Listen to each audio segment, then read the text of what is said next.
નમસ્કાર, મારી Manjula Salani official YouTube ચેનલમાં આપ સૌનું હાર્દિક સ્વાગત છે. નમસ્કાર, આપની સાથે હું છું મંજુલા. આપણે જોઈએ છીએ કે પોલીસ પર હુમલાના ઘણા બધા કિસ્સાઓ આવ્યા છે અને જેમાં પોલીસોએ ઘણીવાર એ દવાખાને જવું પડ્યું છે. ખૂબ મોટા હુમલાઓ આપણી સમક્ષ આવી ચૂક્યા છે.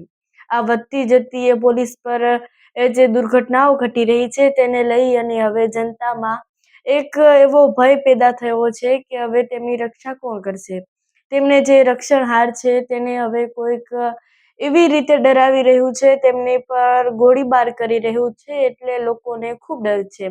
લોકોમાં હવે એ ભય જ રહ્યો છે. અત્યારે આપણે જોઈએ છીએ કે લોકો પર હુમલા કરવામાં આવે છે ત્યારે પોલીસ તેનું રક્ષણ કરે છે, પરંતુ હવે પોલીસો પર પણ હુમલાની સંખ્યામાં ખૂબ મોટો વધારો થઈ રહ્યો છે. આ વધારાને લઈ અને અત્યારે ખૂબ ચર્ચાઓ ચાલી રહી છે.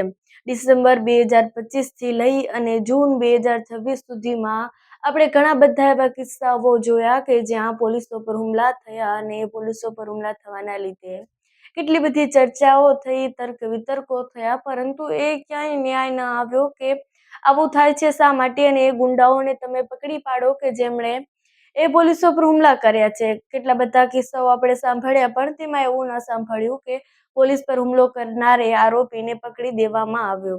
આ ઘણા કિસ્સા છે કે જ્યાં પોલીસો જે આરોપી છે તેમને પકડી પડ્યા છે, પરંતુ ઘણા બધા મોટા ભાગના કિસ્સા એવા છે કે જ્યાં તે પતી જતા હોય છે, અથવા તો ખેડૂતો હોય અથવા એ જે ભરવાડો હોય છે તેના પર હુમલાઓ થાય છે, તેવું પણ આપણે જોયું છે. પરંતુ આજે કંઈક એટલી મોટી દુર્ઘટના ઘટી કે જેની કોઈને એવી વિચારણા નથી, કોઈની કલ્પનામાં ન આવે તેવી ઘટના છે. આરોપી છે તે 30 કરતા પણ વધુ ગુનાઓ તેના પર દાખલ થઈ ચૂક્યા છે અને એ આરોપીએ પોલીસ પર હુમલો કર્યો. એ જેસીપી પર હુમલો કર્યો અને ત્યાર પછી તેમને જે હતો તેણે આરોપીએ પોલીસો પર ગોળી ચડાવી અને ગોળી ચલાવવાના લીધે સામેથી જે પોલીસો હતા તેમણે પણ ગોળી ચલાવી અને ત્યાર પછી આરોપીને પકડી લેવામાં આવ્યો. આરોપી પર ગોળી ચલાવવામાં આવી. ત્યાર પછી આરોપી અને પોલીસ બંનેને તાત્કાલિક હોસ્પિટલમાં દાખલ કરવામાં આવ્યા. આરોપીને પગમાં ગોળી વાગી અને એ બંનેને તાત્કાલિક હોસ્પિટલમાં દાખલ કરવામાં આવ્યા. તમે વિચાર કરો કે કેટલી મોટી દુર્ઘટના હશે. એ જ્યાં જે પોલીસો છે તેને પકડવા માટે ગયા, કારણ કે તે ગુનેગાર હતો. અગાઉ પણ 30 કરતા વધુ ગુનાઓ તેના પર નોંધાઈ ગયેલા, એટલે તમે વિચાર કરો કે કેટલો મોટો આરોપી હશે.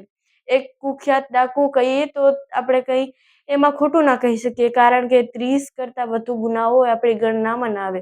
કદાચ એકવાર કોઈ વ્યક્તિ ભૂલ કરી દે તો આપણે તેને સુધારી લઈએ, પરંતુ આણે વારંવાર ગુનાઓ કર્યા અને છતાં પણ એ આરોપી ન માન્યો અને અત્યારે તે પકડાઈ ગયો, સાથે જ તેને પગમાં ગોળી પણ વાગી. હવે આનું શું થાય છે અને આ આરોપીને શું સજા દેવામાં આવે છે અને આનો નિર્ણય આખરે શું આવે છે તે તો ભવિષ્ય જ બતાવશે. પરંતુ તમારું આ વિષય પર શું કહેવું છે, કમેન્ટ્સ પર જરૂરથી જણાવજો.